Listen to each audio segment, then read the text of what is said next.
All right, I am live. What's going on, everybody? Andy says no internet for 5 days. No, there's no internet for 4 days. It just was insane. What's going on? Yes, I am okay. I am okay. Thank you guys for being here too. I know I haven't done a live stream. I put a video up in about a week, and that's just because, to be honest with you, I was first recovering from COVID. Well, not COVID, from the COVID vaccine, as I'll be talking about in a second. Then I was, recovering from not getting internet, so it became that became a pain. So it's just, it's just so much going on. It was insane, but I am here now. Let me put my camera on. There we go. So yes, I am here now. I'm alive. I'm hopefully COVID free, even though now you got the New York Yankees that had like a huge outbreak of COVID-19, even though like everybody got the vaccine. So it was like, that's pretty interesting. Let me see, just looking at the chat to see how everybody's doing. Hey, Nate the lawyer and everybody in the chat. Hey, Ria, what's going on?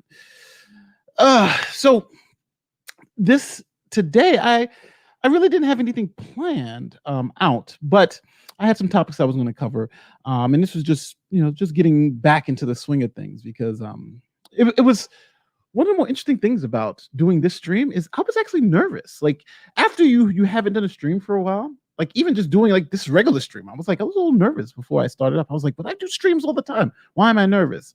But I think it's just because I was sick, then a couple of days, and now I'm coming back and try to make things happen. John O'Brien. I have the second dose coming up in a couple of days, so I'm interested to hear your experience. My fiance is an MD and did both early, so I am reasonably confident. Yeah. All right. So you know what? Let me just jump into what happened with me with the vaccine. So for those of you who don't know, they opened up the vaccine for everybody that more or less took. So I took my first shot about a month ago. It was a little over a month ago. And I had mild symptoms. All right. Just so everybody know, I took the Moderna vaccine. And the Moderna vaccine, after my first shot, I just had arm pain and just like mild cold symptoms. So it wasn't really anything serious, right? It was just like a little bit. And I thought it was good. Oh, my viewfinder's on. So then I took the second shot, which was which is worse. The second shot was unbelievably worse. I was out for almost a straight week, and my symptoms were I had about 1 week of flu-like symptoms. So that was muscle pain, congestion, fever, chills. I'm talking about the whole bag of tricks. And it was really, really bad. So I was in bed for like the first 2 days and I tried to do it. So it was a really, really bad experience. My second, but the first shot, it's actually textbook the way it's supposed to go. You're supposed to get worse symptoms on your second shot. They say it lasts for like 1 or 2 days. Mine happened to last for a week. Everybody's different, but that was just my experience, and it was bad for me. I'm talking about like I had to lay in the bed. It was hard for me to drive. It was just horrible. But now, after that, I feel great. At this time after it. So, if you just want to look at any of the research and everything, there are a whole bunch of videos on it from professionals who are talking about this. But generally, they say after the first shot, you're probably going to feel light to moderate symptoms, and the second shot is if you've had COVID before and you get the first shot, you may get more severe symptoms on your first shot than your second shot. So it really all depends. If you had COVID, if you didn't have COVID, your body type or whatever. But for me, it was a hard show. For my wife, who also got the shots, she got Pfizer, not Moderna. She had symptoms after the second day. Hers lasted about 2 days. It was kind of the same thing, flu-like symptoms. My mom, her second shot was closer to mine. It was a week. And most of my friends, after they got their second shot, it was like the real bad one was the second shot. So anybody going out there for their second shot, understand, they say that's the worst shot. You're probably going to get symptoms. Someone asked, Nate Lloyd, do you regret at all getting it? No, I don't regret getting it. There were a couple of things that I needed it for. I want to travel and do all that type of stuff. So, I need to travel. And I want to do it. And there's other things I want to do. And I want to kind of get back to my life. So it's like, first they were doing these vaccine passports. And if you want to travel, you got to get a shot. So I was like, you know what? I trust science. I trust the professionals, right? if they say the shot is safe, I'm assuming that they know what they're talking about. So if I could, if there was a way not to to get the shot, I would have been less likely to take it. But it just was like, I was going to take it. I just trust the science. CRISPR, first shot did nothing. Second shot kicked my ass for a solid 6 hours. Otherwise, fine. Yeah. See, everybody it seems to have the same experience. I did Pfizer. It was a whole week for me. See, I'm not the only one. The vaccine side effects on group Facebook shows more people are getting hit. More people getting hit than people admitting. Sucks to be people doing it.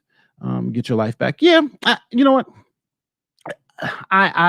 I'm glad I didn't take the Johnson & Johnson vaccine, but I think being responsible. I got kids. I got this. I wasn't going to take a chance of getting COVID and getting sick and going to the hospital and all. No, you know what? Give me the vaccine. Let's call it a day. Now, I do want to say I know there are a lot of people who are anti-vaxxers, don't want to take the vaccine, and are asking and have asked me, why did I take it? So I'm just going to just be honest with you. I'm not a doctor, right? So when somebody says, these vaccines work, I'm going to take their professional experience with it, right? These people have been doing this for their whole lives. I've never sat in a lab and did a vaccine, right? I don't know anything about the efficacies and how to do it, right? So I just trust the doctors. I can't trust the conspiracy theories on the internet. I got to trust the doctors. I got to trust the professionals. And I think that's just reasonable to do, right? But I also think people should be free to choose. If you don't want to take the vaccine, you should be shamed into it. Just don't take it, right? You take your own chance, right? Nobody should be forced to take this vaccine. But there are consequences. And if you don't want to take it, that's it. Just like everything else. I do understand the thing where some people are saying, well, it's only, for instance, it's been, it's been only out for a couple of months. We really don't know the long-term side effects. I'll wait. That's fine. That's a reasonable expectation too. I don't think that's wrong to do. Want to see how it is in a year. And if in a year, if things are good, I'll take it. I think that's also fine too. But I'm just relying on the science and the medical experts. They say it's good, then I'm going to try it. If they were wrong, then I go down with the ship. But I think, I don't know. I see a lot of people, especially even our legal commentators, saying don't take the vaccine. And I think that's dangerous. I think when lawyers start playing doctors and start advising people not to take vaccines, that's dangerous. It's just like playing lawyers dangerous, right? If someone is being charged with murder in the first degree, that could lead them to the death penalty, and their lawyers did arguing, and someone in the crowd comes in and says, that lawyer doesn't know what he's doing. Don't say that. Don't do this. I want to do it. Take my advice for it, right? Somebody who's sitting in a gallery. That person's never argued in front of a judge, didn't go to law school, has no expertise, nothing, right? This person's just sitting on a bench telling the lawyer what they think they should do. Would you take that person's advice, right? That person has absolutely no experience. That's kind of how I feel about this whole thing, right? I'm just not going to believe, commentators and lawyers who tell me I shouldn't take it and tell me they have absolutely no medical experience, right? When people are challenging the medical experts, and I'll say, well, what my expertise is sitting on my couch watching them say shit. That's not enough for me. I'm sorry. It's just not enough for me. That's not, people get these degrees, they put the work in, they get put 25 years into this thing. And I have to trust they know what they're talking about. When I go to the mechanic, I trust what they're telling me, right? It just maybe I'm odd, maybe I'm just crazy. But Dr. Fauci with 40 years experience in infectious diseases, I'm going to trust what he's got to say, unless I can find that he's lying to me. Let me go to the chat to find out what am I saying is wrong, because a lot of people are going to be telling me why I'm wrong. Millions of dementia sufferers went down with the ship. See? Dementia sufferers went down. Science was wrong. He's right. This person's right. But, if I go to a doctor and the doctor says take these pills, I'm going down with the ship, right? When all the people were saying don't take the vaccine, when they get hurt, they go to the medical professionals with the years of experience. They don't go to their TV sets. I'm just telling my sister, you're a BFA, I'm a JD. I'm going with the MDs on this one. I think that's reasonable, right? Bachelor of Fine Arts versus yeah. I'm just saying that's what I think is that may not be for you. For you people out there who don't like the vaccine, that's for you, right? I'm just saying, a doctor, trust, lawyer, trust. They could be wrong. Nobody's perfect. We live in a human system, but most of the time, I'm going to trust their opinion based on their expertise, science, and education versus someone who has absolutely no science, no education, nothing, absolutely nothing to do with it. I don't trust him. Viva, I love my boy Viva. But if he's telling people, about vaccines and stuff, his opinion is just like mine. It's uninformed, right? Not to say Viva's even telling people not to take the vaccine. He's not. But just saying as an example, or my boy in civil law, if he was saying don't take the vaccine, I wouldn't trust him either, right? Because it's just not in their wheelhouse. But if either one of them we're talking about legal issues, I would have a little bit more trust for them because I understand they have the experience, they have the knowledge, they know what they're talking about. So, if you hate that, then I'm sorry. I just think that's being reasonable. Except those who are pushing a financial game. Of course, yeah. You always got to see if somebody's, they got stock in Pfizer and pushing Pfizer. Yeah, it's a problem. The amount of protein is low. They're quickly degraded. It's extremely unlikely that it has any effect. I don't know what that comment's about, but I'm just trying to look for any comments to see if anybody is, just having a conversation here. Other doctors that are being silent says a lot of bad things about Fauci. Well, I don't know. Do I take?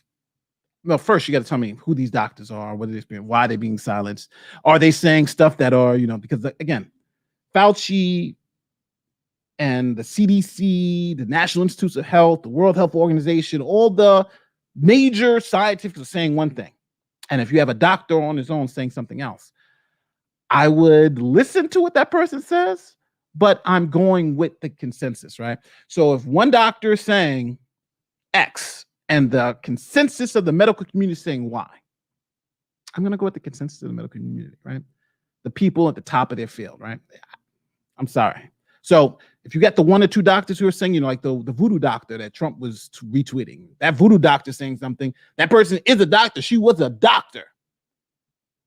But I don't believe that, demon babies are, again, I could be being unreasonable. If I'm being unreasonable, let me know in the comment section. So that was my Pfizer experience. And I just, and I hope if people are going to take it, that's fine. If people are going to wait to take it, I think that's reasonable because, you don't want to be the first couple of guinea pigs like me. And, but I also think the freedom to say no to the vaccine is a right that you should have. No one should be forced to be taking this vaccine. But I think it's a smart thing to do based on the science. And if the science changes, then my opinion is going to change. So let's move on to my next topic, which is Black Superman. I don't know. Now, all right, I got to let you guys know this. I'm part of the Black nerd community. You guys probably have never heard of the Black nerd community. There's actually a YouTuber called the Black Nerd, but there's a Black nerd community. Now, this is just Black people like myself who love comic books. I love talking about comics. I even have my Superman shirt on today, right? We love comics. As a matter of fact, I have a Superman tattoo on my arm, so you guys can see the Superman tattoo, right? I'm a huge fan of DC, of Marvel, of all that stuff. Look at the pictures in my background, right? DC characters, Marvel characters. I have it all, right? I love comics. I'm a big Star Wars fan. But I hate the woke broke stuff. I just hate it to death. I hate woke broke. And they are doing this with Superman. Now, I do want to say this. This is one of the first times where I've seen kind of a unanimous opinion when it comes to the Black nerd community, in this rejection of this Black Superman. And this rejection is really all for the same reasons, right? So this rejection of the Black Superman is all for the same reasons. Now, there may be some outliers because I don't watch every Black nerd on YouTube, but let me screen share this with you. So I was watching. Let me make sure I got it. I want to show you this because I pulled up my history, and I was looking at just like the black nerd. I was watching all their videos, and I want to show you this. The different Black nerds in what we were talking about. Now, this is from Young Ripper to Tyrone Magnus, but check this out. Here we go. Let me bring this up. Where are we at? Here we go. History. And I find this to be fascinating because they found a way to unite us. They found a way to unite us all. So check this out. So this is my history. Where's that? History. No. Yes. Okay. So this is, At the Geek, Trey. This is Paul. You see Jody's Corner. This guy, he's a white guy, but it's Ryan. You see Tyrone Magnus, Chandler. Like all these black nerds, all are saying the same thing, right? We're all saying the same thing. What the hell is DC doing? So all these people are saying the same thing that I'm saying. But it's interesting because some of these people are left as possible, right? These people are left. And some of these people are as right as possible. But we all are coming to the same conclusion when it comes to Black Superman. So let me explain to you guys what the issue is. So Warner Brothers, on Henry Cavill's birthday, Henry Cavill's the actor was playing Superman in the movies currently. On his birthday, they said they want to go a new direction and they want to have a Black Superman. Now, just so everybody understands, no, like I'm in favor of a Black Superman, right? Black Superman is okay. No one is saying you can't have a Black Superman, right? No one's saying that.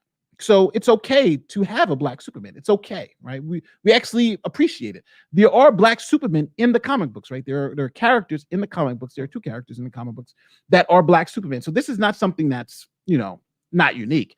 It's something that's there within it. Now, obviously, we've had a big issue with representation in superhero movies, right? A lot of the times in these movies, you'll see, a lot of times the Black characters were like the B-level superheroes, while the white characters were the A-level superheroes. So let's talk about Superman, white guy, Batman, white guy, Iron Man, white guy, Captain America, white guy, right? Everybody at that level, at the apex superheroes, right? The top 3 superheroes in the Marvel Cinematic Universe, Thor, Captain America, and Iron Man are white, right? And 2 of them have Black superheroes. I mean, Black sidekicks almost. War Machine, who happens to be, Iron Man's Black sidekick, and Falcon, who happens to be Captain America's sidekick, right? But in Marvel, both those superheroes become the iconic characters. So in Iron Man, War Machine becomes Iron Man in the comics for a time. And in the comic books, and even now in Marvel movies, Falcon becomes Captain America. But the difference here is that they didn't turn Tony Stark Black. They, because Iron Man, so Tony Stark was still white, but now the new Iron Man happened to be a Black guy, right? It was just changing the guard. Same thing with Captain America. Steve Rogers, they didn't turn him Black. They passed the mantle on to another Black character. And that's fine. And even with Spider-Man, Sony did the same thing with Spider-Man recently. With Miles Morales. Spider-Man happened to be Peter Parker, who happened to be white, but they wanted to show a different experience. So guess what? We had a Black Spider-Man, which was very successful, right? Peter Parker wasn't turned Black. It was Spider-Man who was turned Black. And that person had a different background story. And the same thing with Superman. In DC, they have Superman, a Superman character, who was and is, just a Black Superman. He has his own lore. He has his own history. All of that stuff is there for the Black Superman. So if this is not about hating on a Black Superman, it's about hating on a Black Clark Kent, right? Because what DC has done is change Clark Kent Black, Kal-El Black. Instead of just changing the Superman character Black, they've changed the Clark Kent character Black. And that's what everyone has an issue with, because the Clark Kent character is white. It's a white guy. We all know it's a white guy. And by changing that character Black, that's too woke. That makes no sense, right? Especially when you have Black Superman characters that are popular, that can work, that are there, right? You have 2 of them. Why not just develop those characters instead of trying to force into us this Black Superman? And now I'm going to say this, and maybe it might be my naivete, but when I was a kid, I loved dressing up for Halloween as Superman. I never thought of Superman of being a white guy, right? I'm talking about just inherently when I was a kid. I never said, oh, that guy's a white guy, Batman. I just thought of them as superheroes, right? And it's interesting because when I was talking to a friend of mine about this, we were talking about the Teenage Mutant Ninja Turtles. And they're mutant turtles who are green, right? I never thought I love the turtles. I dressed up as a Ninja Turtle all the time. When I was a kid, I never saw them as, being, green, because they're green or, green super. They were Ninja Turtles and they were fun to emulate, right? So race was kind of imposed on me when Superman has to be white. Like I never thought of the character as being a white character, right? I just thought the character as being a character. But now in obviously this day and age, race is out the forefront and you got to be woke and you got to, change everything and almost force it down our throats. And now people are rebelling against that, saying, no, this is ridiculous, right?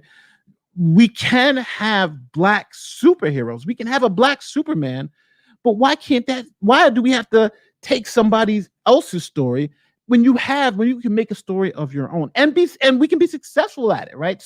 Warner Brothers has a storyline. Why change this iconic character instead of building upon it and building our own? I don't understand why.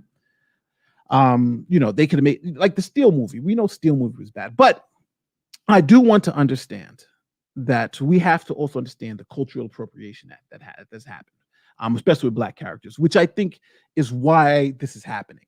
For instance, let me show you guys an example of this. Now, this is going to make you guys laugh. Remember the Harriet Tubman movie, the one that just came out, critically acclaimed.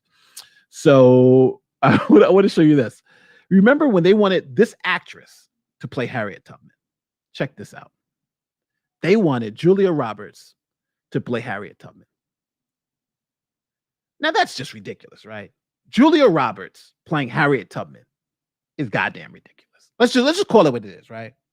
Julia Roberts playing Harriet Tubman is ridiculous, right? That's what they wanted to do. And a whole bunch of other characters, right?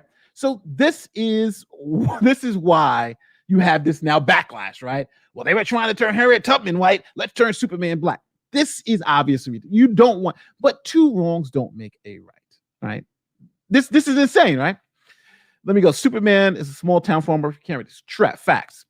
Which is general and white person in the real world. They could rewrite the story, I suppose. Yes, but again, it wouldn't be. Why change Clark Kent, right? Why make it Clark Kent? Why not just make it another? Why not change the whole story, right? It's again, unless you're going to have a black person, the baby's now going to be black, raised by white parents in Smallville, Kansas. I don't know. It just you already have a story. So again, somebody got trans, possibly, whatever. But here, this is ridiculous, right? Julia Roberts shouldn't be playing Harriet Tubman, right? We all think this is ridiculous. But now I think this would also be ridiculous on the other way. But this has been happening for many years in Hollywood. Let's just keep it real. This has been happening for many years in Hollywood, right? There were, Cleopatra. Cleopatra was black. She's being played. Hannibal Barker, one of the greatest generals in the history of the planet. He's a black man, but he's always been played by white guys. It's just the way it was back then. And now we want to change from that, right? We want to say, well, hold on, this is culturally inappropriate. And let's see if we can have some better representation of the characters. Like for instance, this new Superman movie has a black director, somebody black who's writing it. They're trying to give it a different feel. But I think they've gone too far. And that's why you see now the backlash in the community, because no one wants, because what you're seeing now is a lot of people who just don't want the character to be changed, but want to still have the experience. So, that's my little rant on the Superman issue. But it's really, what do you guys think? Do you guys think, are you guys going to watch this black Clark Kent Superman? Or would you rather watch the multiverse Superman like they did with the Spider-Verse, where you have different universes and, in separate universes, you do have black Supermans? One of those, it's interesting because one of those alternate universes could be our universe, right? There's so much they can do with it, but we'll see. Let me look in the chat to see what people are saying. So mass preventive. Also, they're still talking about COVID. Nate the lawyer. I thought Cleopatra was Greek. Am I wrong about that? She's Egyptian, Cleopatra. So, but Cleopatra was black. But you know, like it is what it is. I don't think there's any, Julia Roberts as Harriet Tubman. I think is as worse as you can get it. Does anybody really here think that Julia Roberts should be playing Harriet Tubman? Like really? Like I think this is extreme. So, but we'll see. I mean, it says Clark Kent becomes Jerome Kent. Maybe he's still Clark Kent. Who knows? I don't know. I don't know how they're going to make the story work. I don't know how they're going to change it from, black to, I don't know. Because don't forget, also part of the story, one of the key pieces of the story was that they pretended like it was their own child, right? They didn't adopt Clark. It was just like, they found him in a spaceship. So we're going to pretend that she had a baby and that was her baby. You can't do that with a black kid. You got to like, oh, where'd this kid come from? I just found him in a field. No, so the writers have a lot to change in this one. Making Clark black lets them keep the rights from the creator's families. Calvin Ellis and Val Zod won't count. Possibly, but just because. So even if that's the case, if that's the reason why, then maybe you gotta you have to go pay and figure out another way to do it. Right? It's. I understand if that's a concern, but I still think there's got to be a way to do it, right? Because they didn't have to make this movie. Maybe there's a way to pay off the person to use the rights to we're just going to do a reboot of the Superman thing. So I don't know, but it's going to be hard for me to buy into this. But I could be wrong. We can be looking at this video a year from now. It could be the movie can come out. It could be a great success, and I could just be wrong. I just think it could be done better, and I think Hollywood is just being lazy. Instead of developing a new character. I love the Spider-Verse. I like Falcon as Captain America, even though I still like Steve Rogers better. But I think you can do it right without trying to shove down this woke mentality down our throats, right?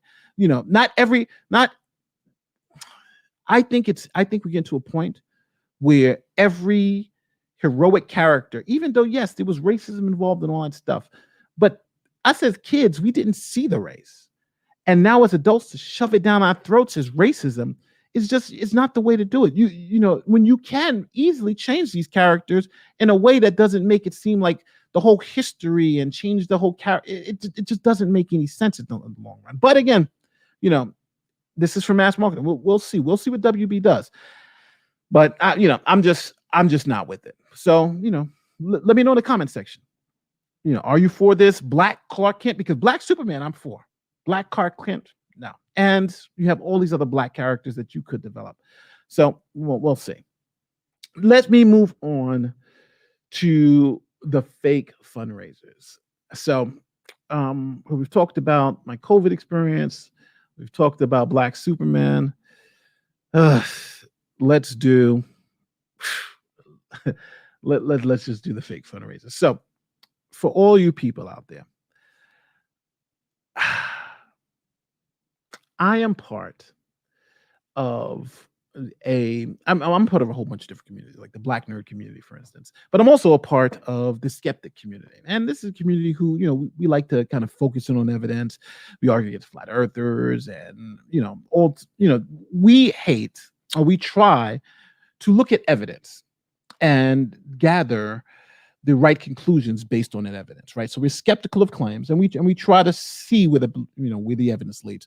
And that's why, if you notice, even on my videos, you'll see when the evidence leads to a conservative viewpoint, you'll see all the liberals hate me and hey, well, I hate Nate. His channel's toxic. But then on the exact reverse, right? When I say something based on the facts, where I say, factually, I believe the liberals are right, you'll see the exact opposite. But I will say this. And again, this is just my own personal experience. So don't take this as, as some scientific thing. The conservatives, I argue with, are so much more tolerant than the liberals. And I can it's crazy, right? The other day I was arguing with someone just about these, a conservative viewpoint. And I was called, racist. I was called this, I was called that, right? I was, Uncle Tom. And I was just like, what? Huh? But then at the end of the day, we shook him. Yeah, Nate, you shouldn't be thinking that way, right? Because I was, talking about, how I believe, the Black experience in America, it's, there's partially my argument to the person was that, the black experience in America is twofold. It's not we don't live in a Jim Crow South now. We live in, 2021. So the context of we're not as oppressed as my parents were, but we're not in this race utopia as some of the conservatives. We're in a flux and things are getting better. We have systematic issues with racism, yes, but those systematic issues aren't the same as the Jim Crow era, right? There are slight variations at, I think, the more individualized level that have to be changed, right? The individual cop that does something wrong versus the police force that says we hate all black people, right? I don't think there's any police force that says we was going out there just to erase black people, but I think some of the principles, lead maybe individual officers or individual places within departments to still have that tone of being, race that target African Americans more. It even happened here in extremely liberal New York, right? In extremely liberal New York, they did a survey and found white people use weed just as much as black people, but black people were getting arrested 9 times more than white people. So, it's not, so the law itself wasn't racist, but it was really the way it was being portrayed. So we have problems, right?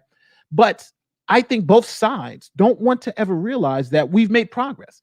Like when you talk to a lot of these activists of BLM, they'll make it seem like we're still living in, we're living in a totalitarian China where, where it's still the black codes. And I'm like, no, that's not the America I live in, right? That's not the America today. But that was the America 50 years ago. You have to, and I also think it's wrong to make people believe that that's the type of America we live in, right? That's, it's wild because I remember when I was a kid, my father told me, my father was a crackhead, but he was a military man. And he told me, he said, there'll never be a black president in this racist ass country. And he died. And I thought that was true. I thought there will never be a black president. Then I lived through it, 2 terms of one. And at that point, it changed my whole thinking of this whole country. And at that point, it changed it.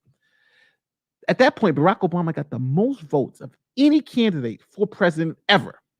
Twice. He got more than Donald Trump. He got more than Joe Biden twice. 2 times.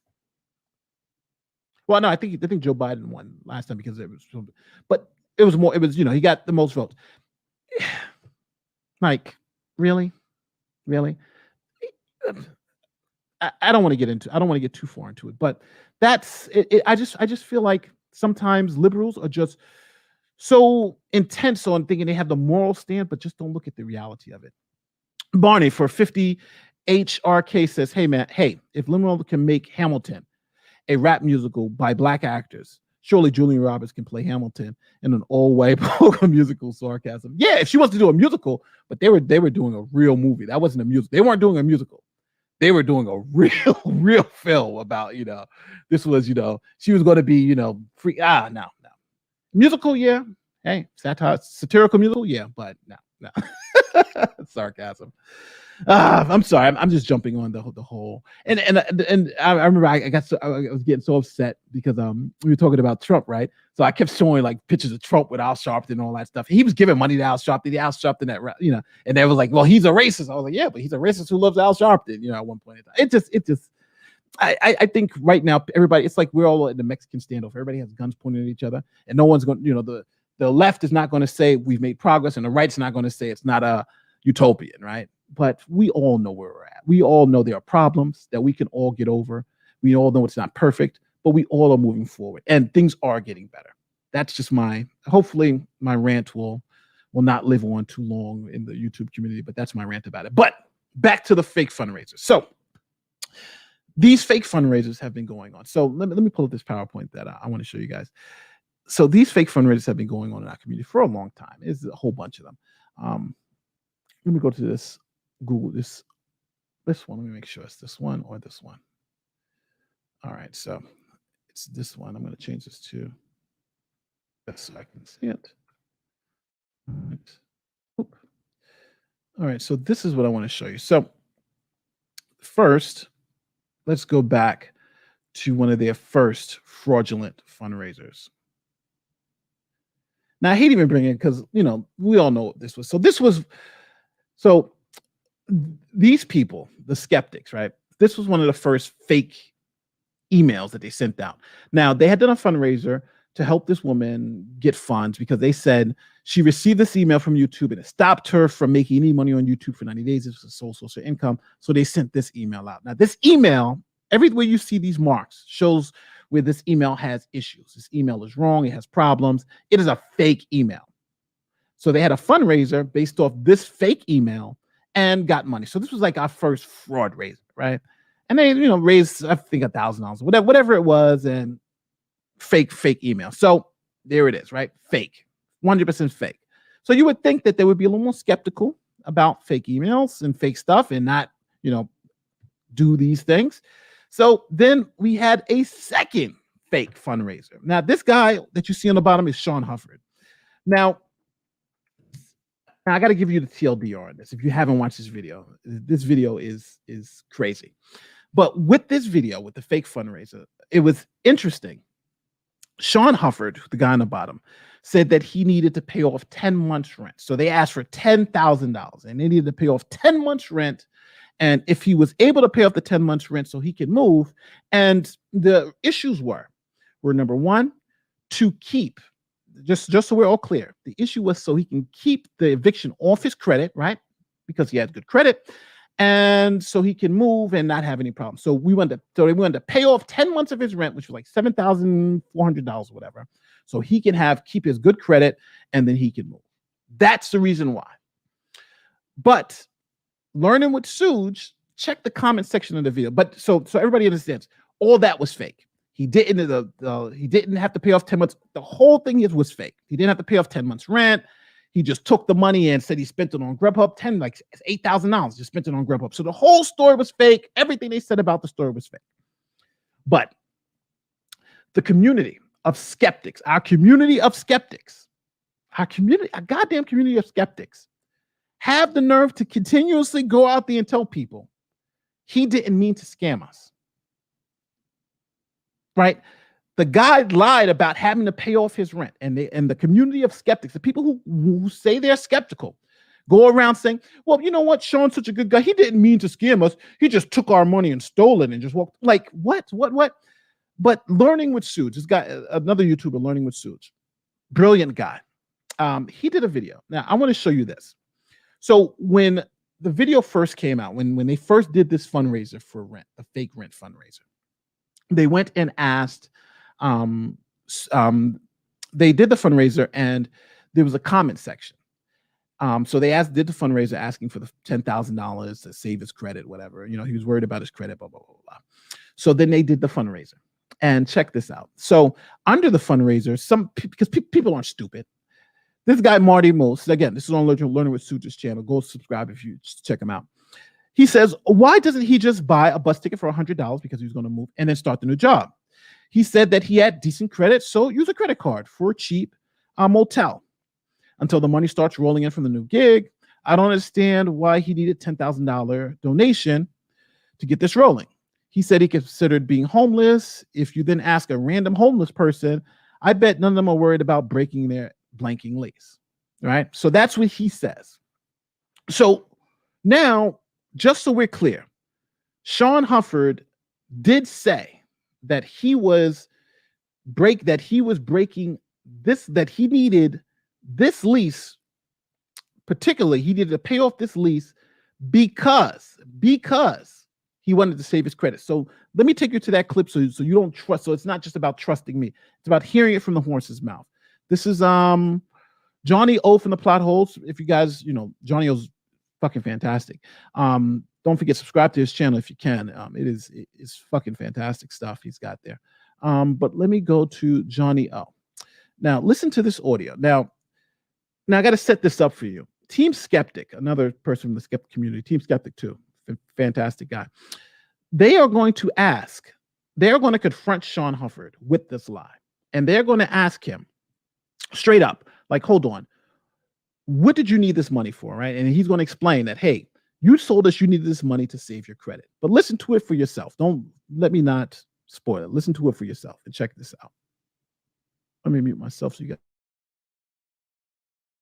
my credit and to do all these other things. But that's not what you said that day, though. Right.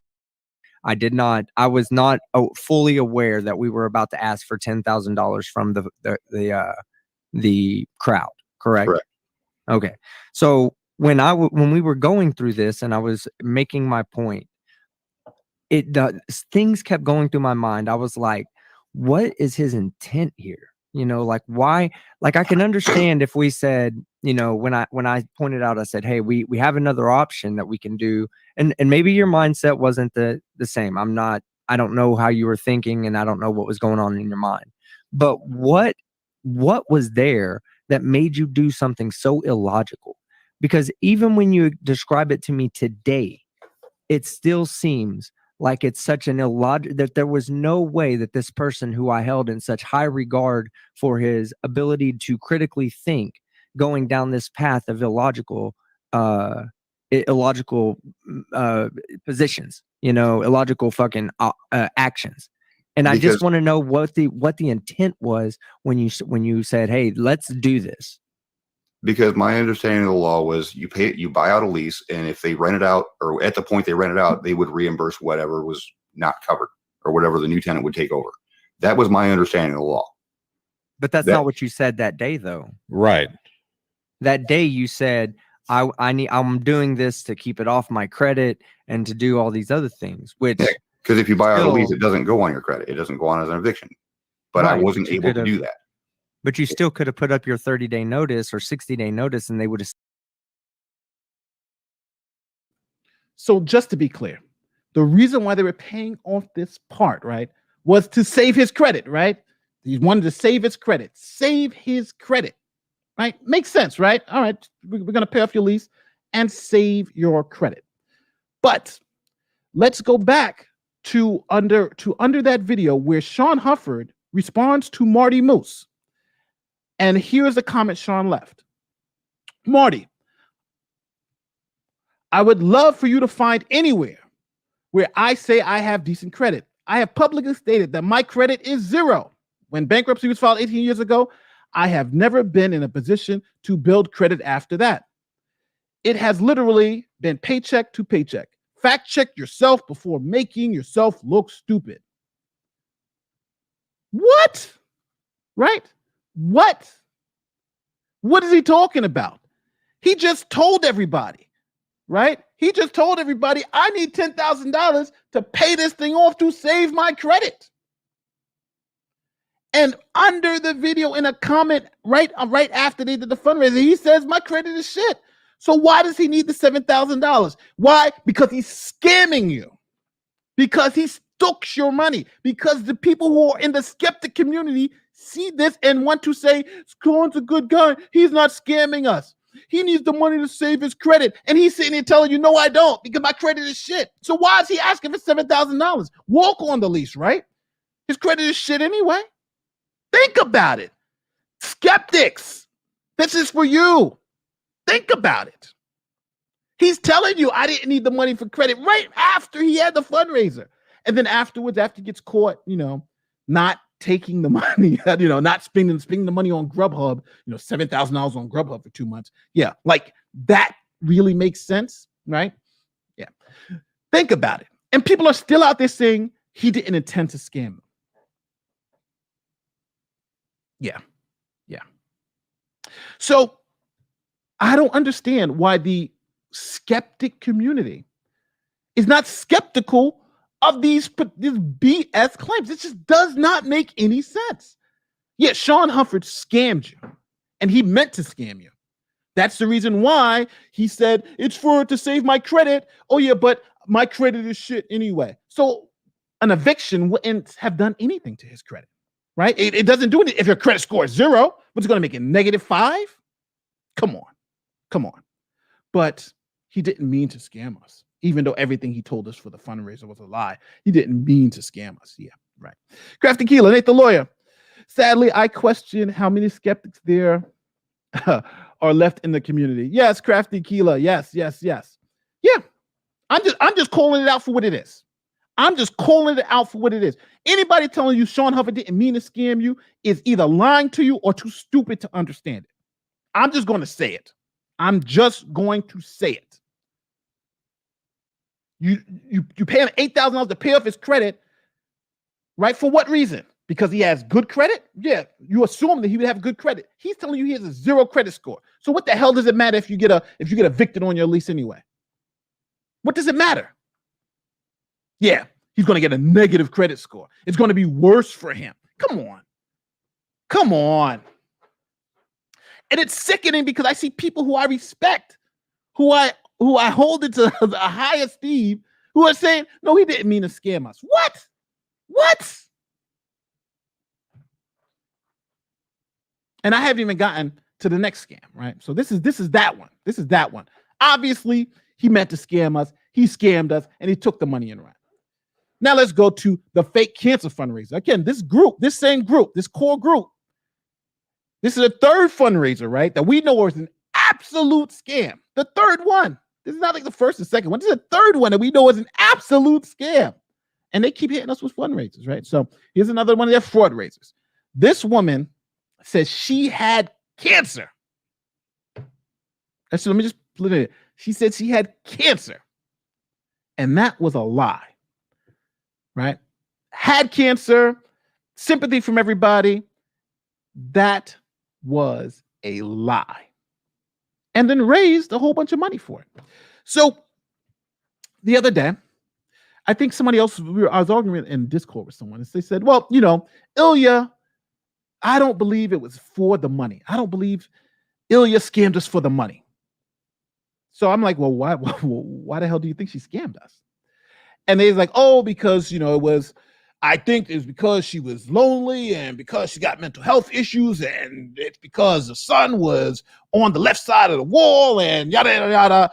It wasn't meant to scam. She just asked for $6,000 and it wasn't meant to, it wasn't about the money. Like, what?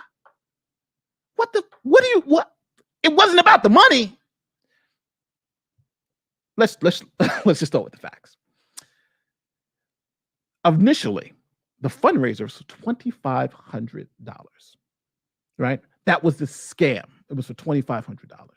She did not have cancer, and she went and cried on the live stream. Oh, I got stage 1 cancer. I'm going to fight it. I'm going to win. I need $2,500 to pay off the bills. Community can't afford it. Let's help this woman pay that $2,500 bill. Then she says on Crafty Keela, oh, the Crafty Keela asked her. She said, well, why did you raise the limit from $2,500 to $4,000? Well, you see, people just wanted to give more money. So I just said, yeah, let me give more. Yeah. Let me open it up to give more money because I wanted to keep the lie alive. You don't need to keep the lie. Think about it, people. You don't need to keep the lie alive, right? If you got the $2,500, you frauded everybody. You say, oh, okay, listen, I'm done. I've paid off the bill. I don't need any more money. But she said, no, let me keep these fish on the hook and let me make sure I fleece them for as much as possible. I got idiots still wanting to give me money for fake cancer. Raise it up. Let's go for $4,000. Let's see if they'll do it. And guess what happened? The community got to the $4,000, right? She got to the $4,000. And then says, well, people still want to give to me, right? I know I don't have cancer. I know the whole thing is fraudulent. People still want to give. So at this point, I can say, you know what? I've got enough, paid off the bills. I got $4,000 out of you guys, right? I got $4,000 out of you. I really only need $2,500. You got $4,000. Thank you. But no, let's up it another $2,000. So now we're at $6,000. Why? Because I wanted to keep this. I wanted to keep the appearance of the scam going. People would think, I wanted to keep it going. What? And then to say, well, I don't think it was about them. What the hell do you raise it for then? What was it about? If it was about sympathy, you already got that. But you keep raising the amount and then say it's not about the money? Really? Does that make sense to anybody? Does that really make sense to anybody? I'm asking that as an honest question. Here we go. How about lying about having cancer for blank dollars? At that point, you deserve cancer. Yeah, I'm not arguing with that. Crafty killer. I kept jumping back and forth to throw her as much as possible. Liars following ABC storytelling. They can't keep their story straight when you jump around. Yeah. Oh, definitely. No, Crafty, I think your interview was great. I'm going to say Crafty, go to Crafty Killer's channel. She did an interview. It was fantastic. But, Crafty, I'm going to ask this to you straight up. Are you really telling people this is not for the money? Do you really do? Well, not do you. Are you telling people? Do you believe this wasn't for the money? Do you really think so? Like, if it wasn't, I would need some evidence to point that this wasn't for the money. The fact that she kept raising it, and then and just so everybody understands, she then, I think one of her relatives died, and she got a nice little payout from the relative. So that's kind of what how things worked out after that. So she's kind of flush with cash, I believe now, but back then she wasn't. Back then she wasn't. She needed some money to pay for these medical bills. So yeah, I'm just saying it. There is absolutely no way I think this woman was not in it for the money. I think she was damn sure. I think she was in it for the money. I think she was in it for the money. Period. Now, it could have been for other stuff. She could have sympathy junkie. She'd be a narcissist, whatever, right? But come on. Thank the Lord, truly. You can't I can't make this stuff up. I can't. Let's have a fundraiser of $2,500. I make the $2,500. You know what? I want to fleece you as much as possible. And people still want to give? Let's make it $4,000. $4,000. Okay. We made $4,000. You know what? Hell, let's move it up to $6,000. And then it's so funny because one person was saying, well, if she was really trying to fleece the community, maybe she should have asked for $10,000. Well, Sean asked for $10,000. Well, Sean wasn't trying to fleece the community. What? It's like you can't, there's nothing these people can do to show you that they're criminals, right? Sean asked for $10,000. They said he wasn't. What's her name? Ilya asked for $2,500, but she didn't ask for enough for it to be a scam. So Sean asked for $10,000, wasn't a scam because for whatever. But Ilya asking for $2,500 wasn't enough to make it a scam, even though she raised it and asked for $6,000. It's just what? And these are the critical things. These are the people who challenge the flat earthers, right? Look at the evidence, come to their own conclusions, and this is what they're giving us. So yes, Ilya Moon tried to scam you for your money, and if she wasn't caught, she would have kept that money. Let's just keep it real. She essentially said so on Crafty Killer stream. Let me find out who disagrees with me. Let me look into the chat. Your patience. Oh yeah, Crafty Killer. That was a great interview.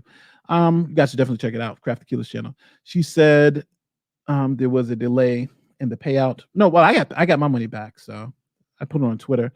Ilya was scamming the hearts and minds of the community. I attention. Money was inconsequential. Nah, I disagree with that. The money was inconsequential. That's why she kept raising the. Come on. Use the big brain. Use the mind. You scam people out of all this money, and then you say it wasn't about the money. Yeah. Right. That makes no sense.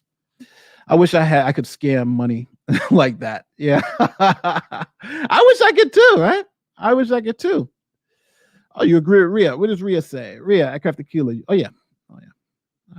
I definitely say it. Yeah, that was definitely a great answer. Nate the lawyer, but she slept with the wrong guy.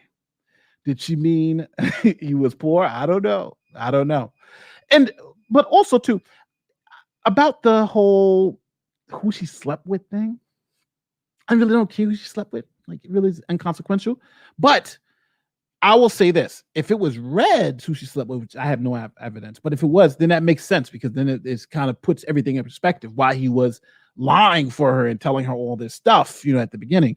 So and if it's part of the story, if it's material to the story, just because I can't say you can sleep with whoever you want, but it's just like if me as an attorney sleeping with my client, that's wrong.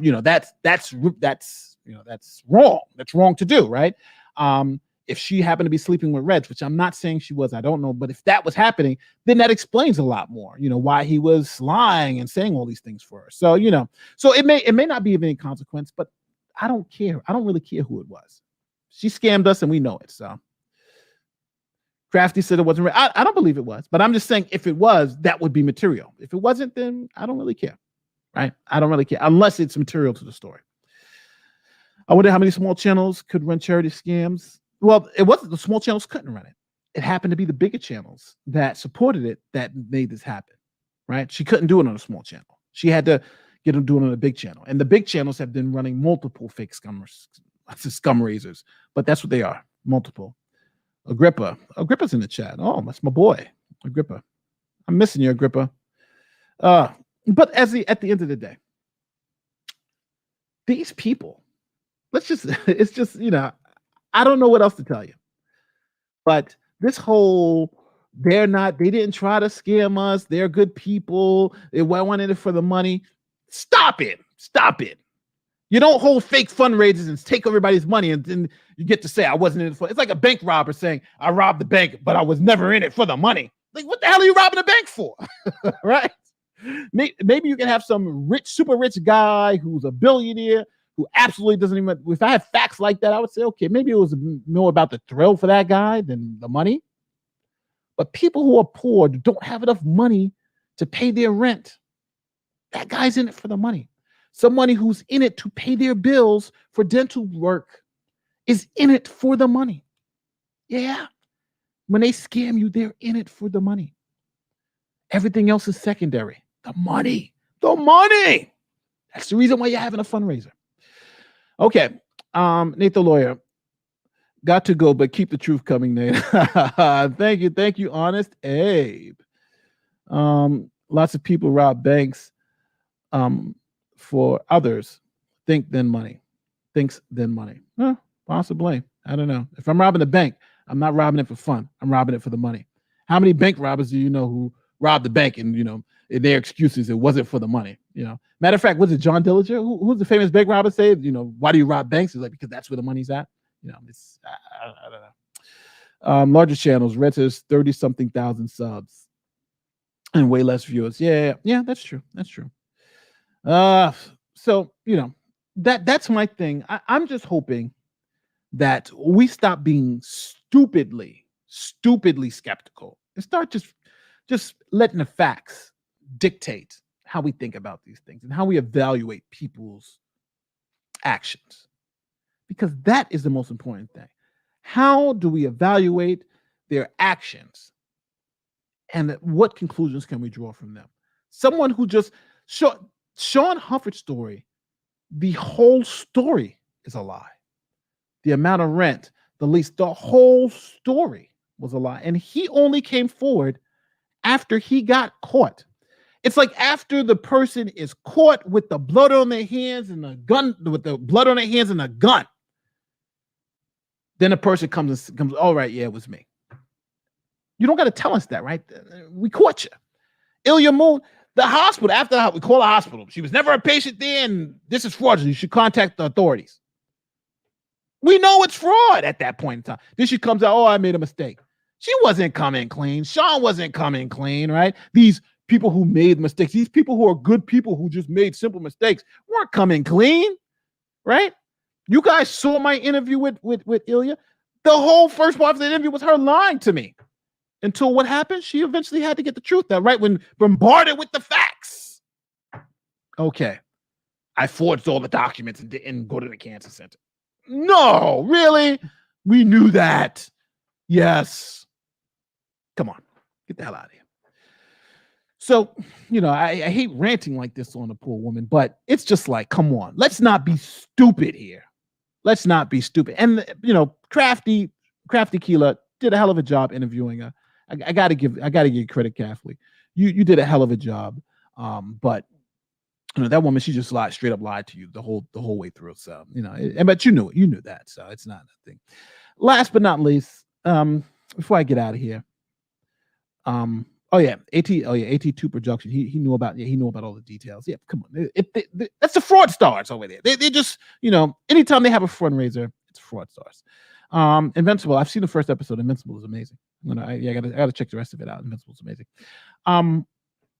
Last but not least, let me make sure I took care of everything on my list Henry Cavill's birthday, the fraudsters. All right, give my shout out to Crafty Keela, PhD Tony, Johnny O, Agrippa, Uni Rock and his crew. These people are the ones who find out these frauds, and making sure the community isn't harmed anymore by these fraudsters. These are straight up fraudsters. Oh, Suge's video was the bomb. Suge's video, yes, learning with Suge's video was amazing, and you guys got to check that out. It just was. Nate the lawyer. One last thing. Keep it going. I've only been here for 5 minutes. Nate, I believe in science. Yes, I do. Yes, I do. When I go to the doctor, I believe him. If he's telling me the wrong things, hopefully I can either sue him or he's going to kill me. But I believe him. So the last thing I do want to speak about is that I think now that the mask mandates are coming down, and I also think that we as a society, either as a community moving forward, we have to have some standards in these fundraisers. And I'm going to try to see if I can work with a couple of people in coming up with a plan, because right now what happens is all these fraud raisers are happening. It's because people, there are no standards in place, right? People are just holding fraud raisers. Give me money to pay my rent, and come to find out the person doesn't have any rent to pay. So what I do want for all of us to do is to start coming up with ideas to make sure these fraud raisers don't continue to happen, right? Only use GoFundMe. It's your duty, if you're going to have a fundraiser, to provide receipts to show where the money was spent, right? Not this, we give you money and just good luck with it. No, you got to provide us receipts to show the money was spent for what it was used for. We always try to pay first parties, right? We don't want to have these people in between, right? Nick Suter. We don't want to have these people in between, right? We don't have the middlemen. If I'm paying a hospital bill, the GoFundMe should be, we should be telling people to go pay the hospital, pay the hospital on this person's behalf. These are what we're talking about. These are some things that we can do to make life easier for all of us and make these things trustworthy. OPT Lloyd, for instance, he's stage 4 cancer. If he did a fundraiser, I would give tomorrow to that fundraiser, right? He's literally documenting his cancer experience. I never had any love for the guy, but the guy's going through stage 4 cancer. And if he needs support, he may not need to pay for medical bills. He may have great medical coverage. But if people did a fundraiser for, I would definitely donate 100%. If Red's Rhetoric does it with Ilya Moon and Sean Hufford holding the money, I'm not giving to that. But if Crafty Keela does one, I would do it, understanding that we want to make, and this doesn't have to, it could be just to give him the money, right? Just tell him, hey, we want to give him money to support him in his cause. I would give that. I would give to that. But just let everybody know. That's what I'm talking about. We just have to have some standards that we can all agree to, that when people hold these fundraisers, we know, number one, if you're going to hold a fundraiser, you are demanded to bring up actual receipt to show that you use the money. And that should be commonplace, right? We shouldn't have to ask for that. That should be it. We should know exactly how much money was given. These are common things, but these are things that we were trusting people to do before. But now we have to demand they do it now. Last question from Crafty Keela. Crafty Keela. The super chat that came for Illa's interview will be going to cancer charity. That's awesome. That's awesome. Even though if I gave it, I want my money back because it was straight up fraud. But we wanted to give it to cancer, so yeah, I get it. But that's crazy. So that's my update, my rant for like an hour now. I've been ranting for an hour. But I'm going to start putting out more of my produced content, so hopefully you guys will like that. I got to do my argument with Robert Barnes, because me and Robert still have this argument about what's his name, the Derek Chauvin trial, and he's just made so many first year law student problems. Like these are the legal issues that he's making that he's missing is just so ridiculously trivial. It's like, don't you know with these, it's bad. But I want to do a video that's not disrespectful, but just lets people know that you can't just believe, and Robert does this all the time. And that's the one thing about Robert Barnes. He's a fantastic attorney, probably one of the best in the country. But when he does his commentary, when he doesn't know what he's talking about, he kind of makes it up. And it's hard to just kind of, and you don't want to kind of call him out, because it's like you're just making shit up. Like there was one time he was saying in Georgia, you can arrest people with the standard of reasonable suspicion, right? People can be arrested for that. Now, for those of you who are not lawyers, who don't know, the standard to arrest people in the Constitution for any state, anywhere in the United States is probable cause. Reasonable suspicion is not the standard. But he was going and telling millions of people that was the standard. That's wrong. That's objectively wrong, no matter what court you're at. But he's the type of person that will say it, and because he doesn't ever want to be wrong, he'll keep saying it, and then have all these people who don't know better who trusting him. And that's what I want to avoid. I want to avoid people trusting bad legal analysis, right? Commentary, opinions, it's fine. But if somebody's telling you the law that's incorrect and it's objectively wrong, they should be corrected so you can come to the right opinion. So, but we'll see. I don't know why they want to, they want to give bad, legal principles and pretend that they're right. But, hey, somebody's got, I don't want to, it's sad. It's sad to call out your friends, but I think it has to be done for the benefit of the analysis, because no matter if you think Chauvin is guilty or innocent, if you don't understand how the law is applied and what the law actually is, and someone gives you bad principles and you're coming to a conclusion, then it's really not your fault. It's the person who's giving you those bad legal principles' fault. So hopefully my next video will deal with that. But again, every time I cut it, it just looks so bad. It just looks so bad. So I'm just trying to do it so it doesn't look so bad. But at the end of the day, it is what it is. So thank you guys for watching. Thanks for the 200 plus people who were here, and 185 people who are here now. I really appreciate it. And again, I'm going to start doing more content. Sorry, it's been a week. It's been like almost 10 days since I've actually put out an actual video. But again, it's just been something. And again, best wishes to OPT Lawyer. I hope he recovers. I'm not the guy's friend, but stage 4 cancer. We're all pulling for him. We're all pulling for you, guy. If he ever watches this, be thankful. Crafty, and if any of the guys who I trust, if you guys want to do a fundraiser, please let us know. We definitely want to support the guy. He may be on the other side with those fraudsters, but he's a person, and if he needs help, we'll be here to help him. You know what I'm saying? There's internet beefs and there's real life, and he's going through something for real life. So hopefully he makes it, and we're all pulling for him. But that doesn't mean I like the guy. That doesn't mean that doesn't mean I like the guy. That doesn't mean I'm not going out to have drinks with the guy. But I hope him all the best. I wish him all the best, and I wish all the best for you guys. My name is Nate the Lawyer, and hopefully I'll be seeing you on the other side.